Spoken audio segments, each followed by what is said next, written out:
This is a silent struggle. I am Robert Asencio, along with my co-host David Magnusson, and this is the Silent Struggle, episode 6.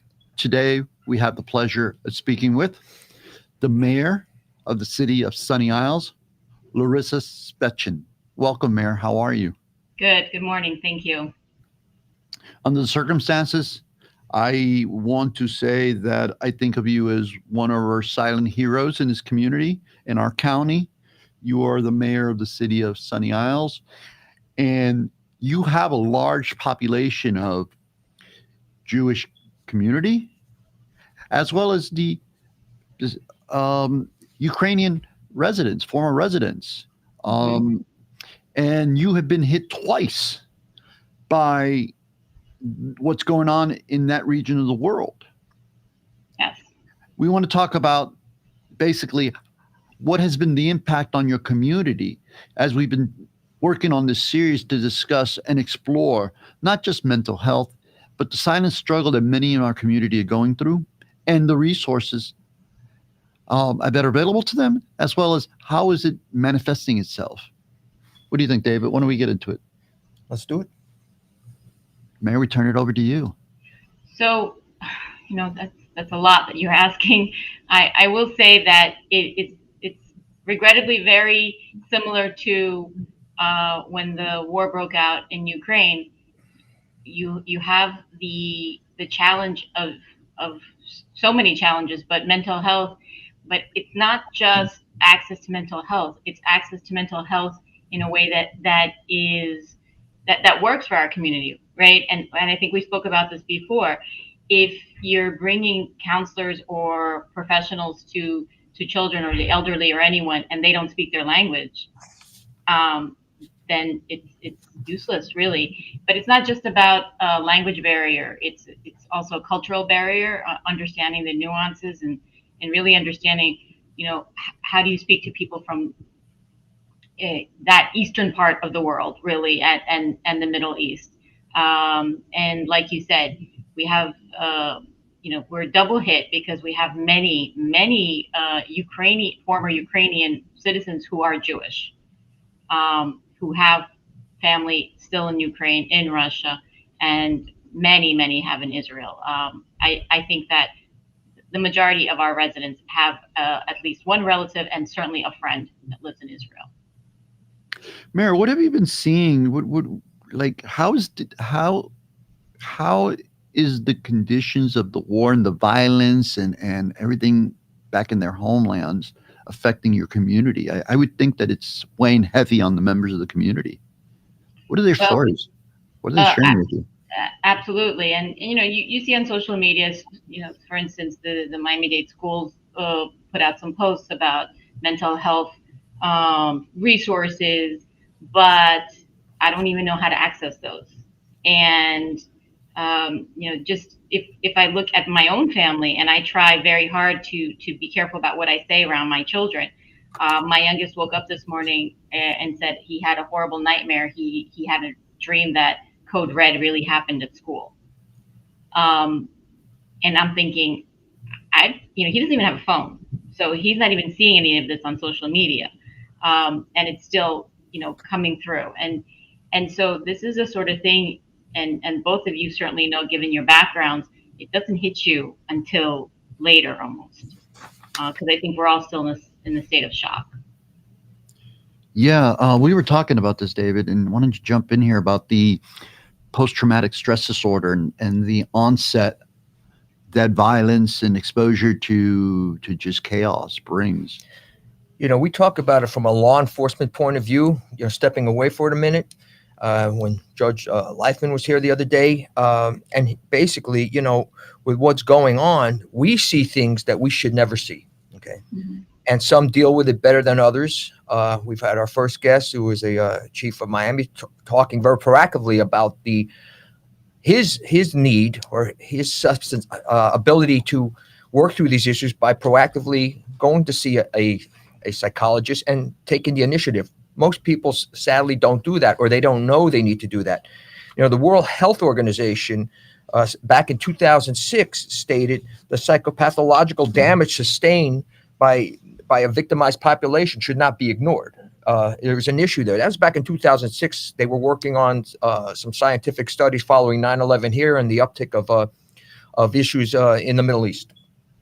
That being said, with the post PTSD, it's known right now. As a matter of fact, with the PTSD, you don't have to be there right there. It's something that it can affect you just by witnessing it, and it doesn't have to be sight particularly. There's something called generational trauma, and that goes back. You can use the Holocaust as an example.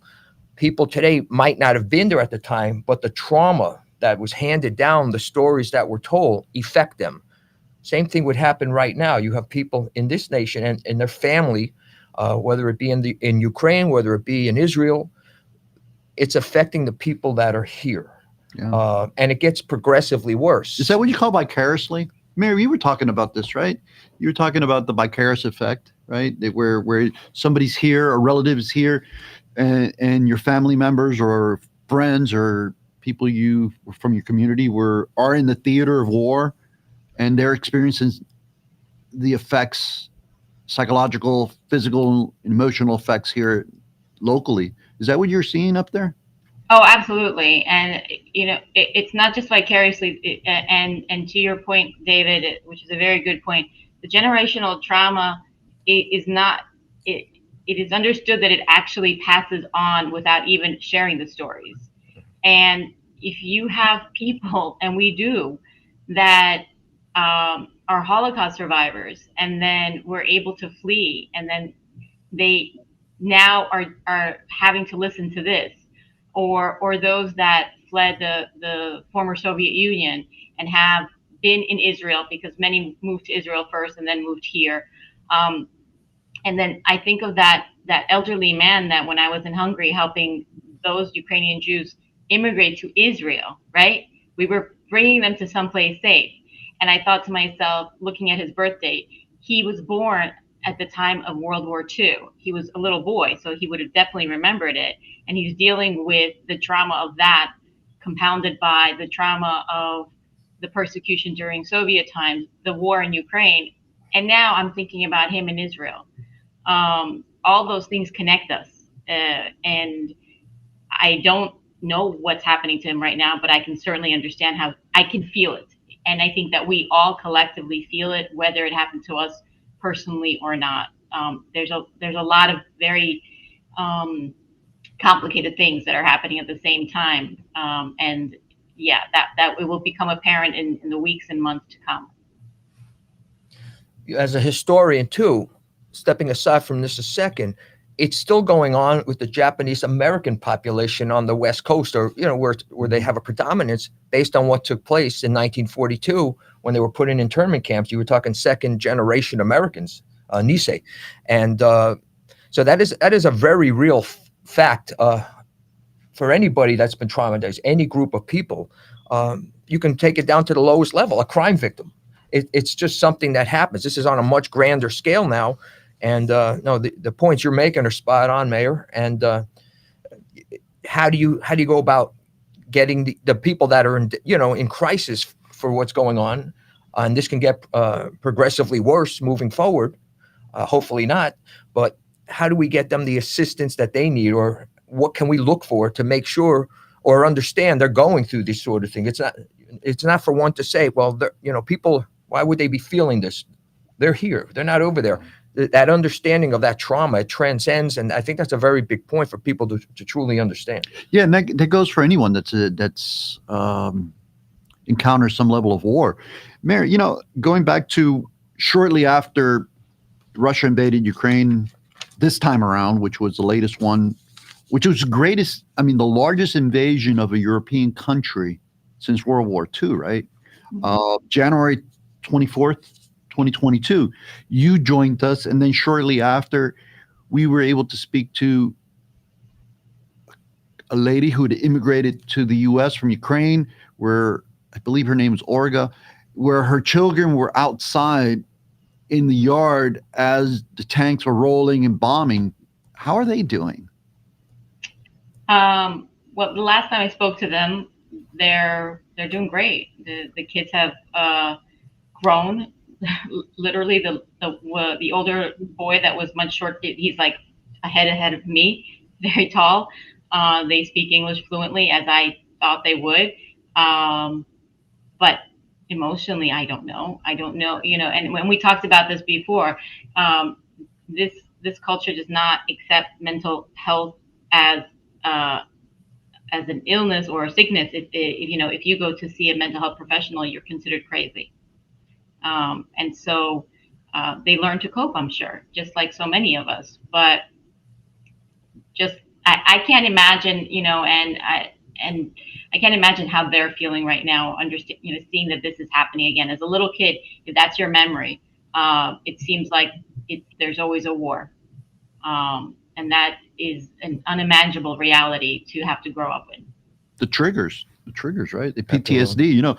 NIH, the National Institute of Health, estimates that about 20% of the population across the U.S.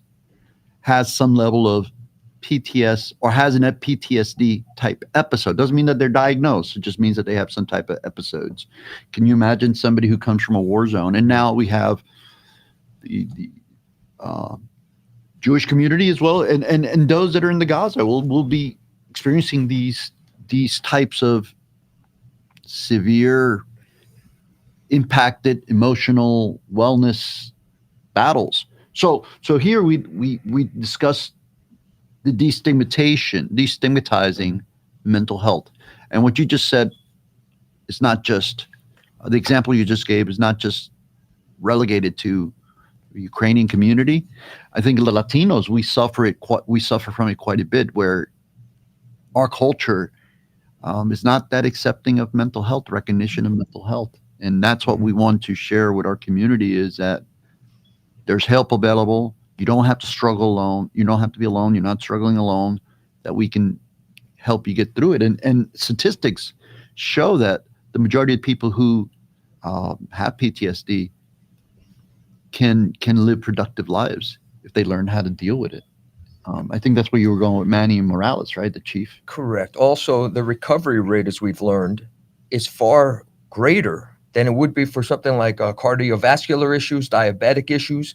Um, it's being able to come forward and get that assistance. What you're going to see here, if not already, and I'm talking about here in the communities, is an elevation of stress, anxiety, depression. Those are Mhm. probably the three main fold right there. And each one, you can work with stress, but the other two certainly, if they don't get treated, it's going to get progressively worse. And now, even what's going on there, there's an added fear component now, locally, statewide, across the nation, because of continued threats. Um, and so that stress is and anxiety, depression can be magnified. It's an interesting paradigm right now, but it does call for the ability to get the assistance you need. There's added fear. Uh, Getting the assistance is, Yeah. and it may differ from backgrounds, but it's not a weakness; it's a strength. You mentioned something, Mayor, before. You used the word social media. And as much as the social media can be good, it's a double-edged sword in my estimation. People, everybody seems to stay on social media, but then you're rehashing things over and over. Mhm. Sometimes it's not truthful. You're getting different opinions, and there's a certain added component of confusion because of the social media, which certainly doesn't help those that are going or at the beginning or the onset of a crisis with the stress, anxiety, and depression. So I just wanted to, put that out there. Yeah. It's a good thing, social media, and by the same token, it's not such a good thing. So, Mayor, I want to ask you a couple questions about, like, with every catastrophic incident or any type of disaster incident, we'll call it that, for lack of a better term, you have this outpouring of elected officials coming out and meeting with the community. But what advice would you give those that are viewing this, that are struggling, that are impacted by what they're seeing or what they're hearing or what their family members are experiencing in this trying period of our history? What advice would you give them? Well, I'll start with myself. I've not been a very practicing Jew or one that goes to shul on a regular basis. But I can tell you, it's moments like this that make you much more religious, and having a connection to something spiritual, whether it be your synagogue, your church, your mosque, whatever it is.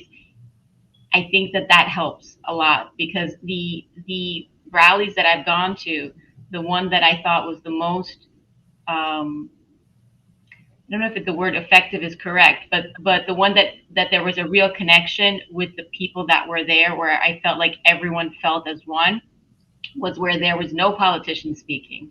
It was just the rabbis in the community talking about how important it is to stick together as a community, not just as a Jewish community, but as a community as a whole.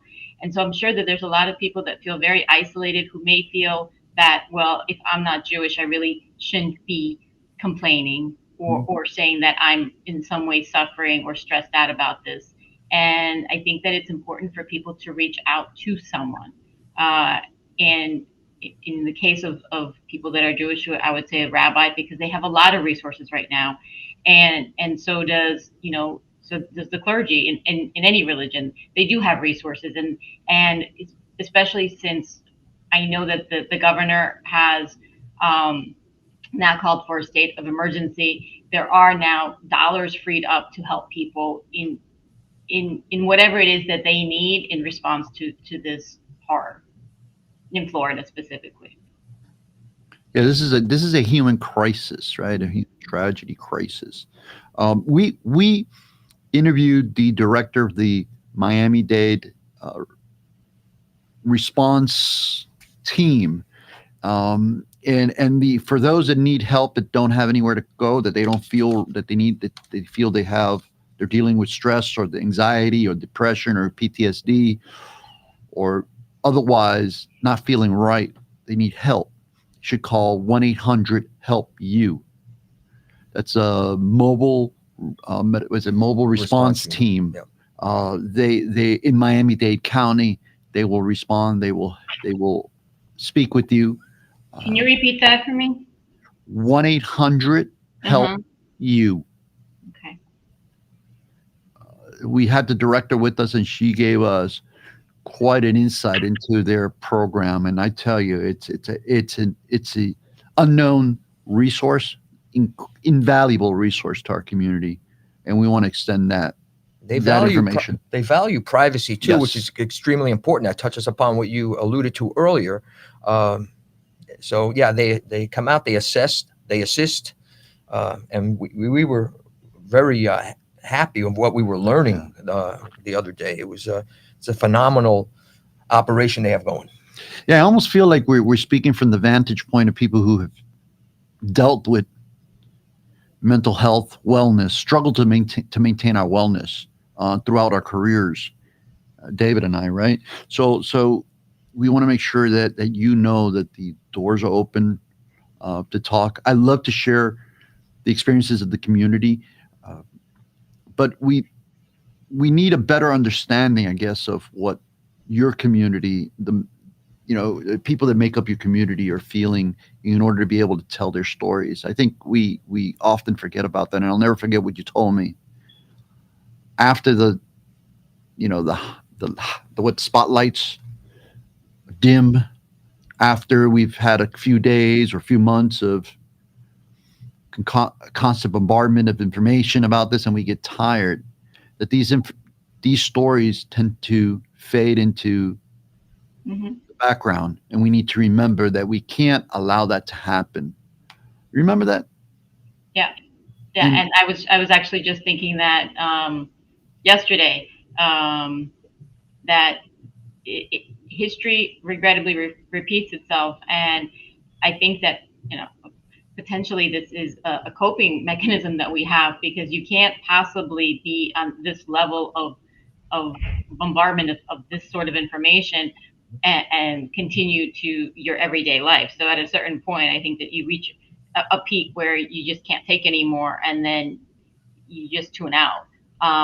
And so it's really incumbent upon people that can help keep the information going, but also to help people understand that just because it's no longer on the news doesn't mean that it went away. And for those that continue to need help, that they should still seek it.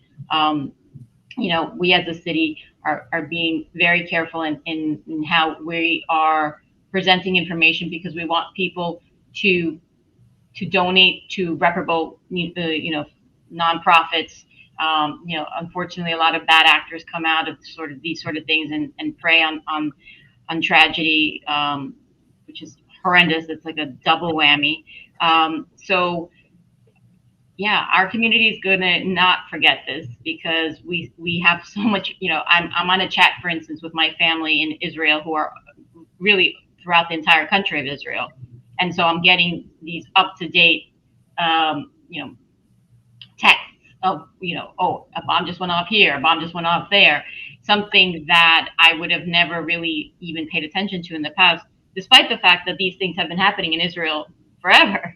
But now I'm super attuned to it, and so it's really upon me to share that information when I get it, because there's just so much misinformation, and then eventually, because it's not such horror, people are just gonna stop paying attention.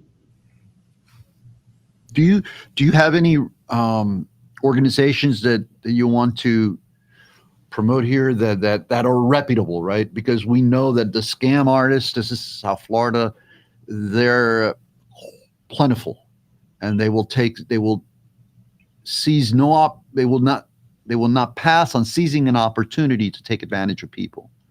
Yeah, the two that come to mind are the Greater Miami Jewish Federation and Jewish Community Services. And the reason that those two are two of my favorites is because they don't only service the Jewish community, despite the word Jewish in their title. Mhm. They help everyone. This is the case with helping with food, helping with mental health, and they're very, very big proponents of mental health services for anyone. This is a big deal. Another one that comes to mind is Hazdala, and this is an ambulance. I guess you would call it service. These are all volunteers that have been highly trained, and if you are in a state of emergency, this is mostly a health emergency, they will come to your home, and you don't have to be Jewish, and they will help you. So those three, I would say, are the primary ones: Greater Miami Jewish Federation, Jewish Community Services, and Hazalah. Thoughts? I mean, these are sound words. This is where you can get the assistance you need. Reach out. But I think the watchword here is reach out as certainly as needed. Again, with what's going on right now, the one thing you don't know at this point is when it's going to subside or if it's going to intensify. So those people that are in or that crisis mode, there's avenues to go down to perhaps lessen what they're going through, and hopefully the sound words of the mayor will go a long way and set them on that course. It's a tough time. Yeah, sadly, I'm going to be more of a pessimistic today. I'm usually an optimist. I don't think that this is going to die down anytime soon. We have, again, the war in Ukraine continues to rage on. Um, you know, we need to be cognizant of that. We need to also be cognizant of what's going on in the Middle East and what's going to happen in our country, right? What are the consequential acts that we don't know what's going to happen, right? But they will happen. If there was a time to remain united, this is it. Find unity in cause and commonality of humanity. This is it.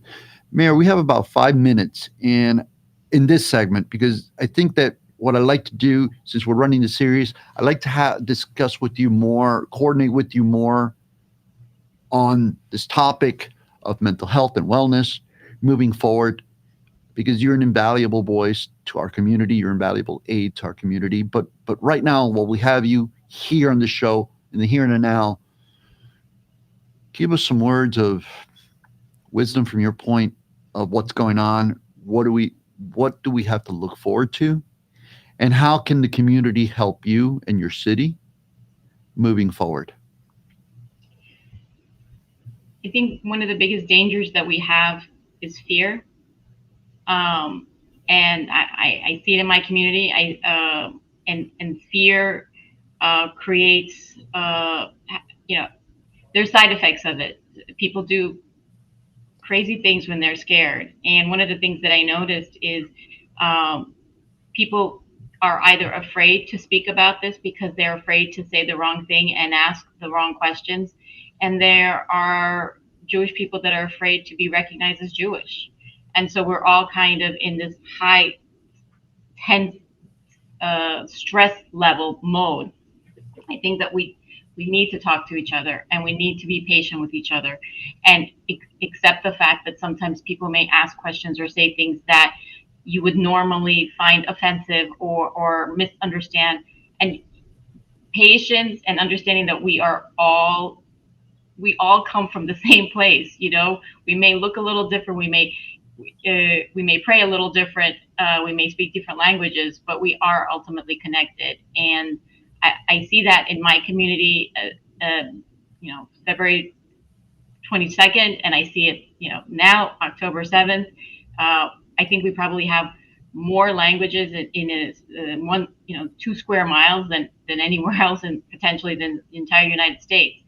And we're able to keep it together because we understand that our differences make us stronger. Yeah, no doubt. Strong words, very, very heartfelt. Sunny Isles is a melting pot. It Mhm. is a microcosm of everything of Ellis Island, of the statue. It really is. It's a microcosm. And good people, or kindness, transcends all races, religion. Good people are good people. I will say this, Mayor, as a Jew myself and a proud Jew, may your Shabbat be one of immense pride. And I certainly appreciate the words of wisdom I heard from you. Yeah, yeah. Thank you. And not to discount, because it's very, very valuable, the interfaith community Mhm. that I have been working with for the last 10 years. That spans from Christians to Jewish to Muslim to you name it. They seem to work pretty well here in South Florida. Mhm. Maybe we can serve as the example to the rest of the world. But you know what, Mayor? I'm going to tell you, as a person who's served in the military, a person who's served as a police officer, I would ask you to be cautious and vigilant, and just continue to do the work that you're doing. But please, please continue to pay attention to your community, as I know you do, because there's a lot of help that they need. I think we all need it right now. Mhm. So, on that note, can you give us some parting words? Well, I want to make sure I say Shabbat Shalom to David and to everyone else who observes Shabbos. And if there are people that need help, even if they believe that there isn't someone that can speak their language, they can still reach out. The number that you gave is fantastic. I'm sure that there's an opportunity there to find someone that can help them. And our community, because again, very, like you said, very proud and not necessarily willing to ask for help. I urge you all to just know that we are all really in this together, and that we have to rely on each other to find that strength. Great. And on that note, part one, soon to be followed by part two. We'll talk offline. To those of you who joined us, thank you. We can't thank you enough.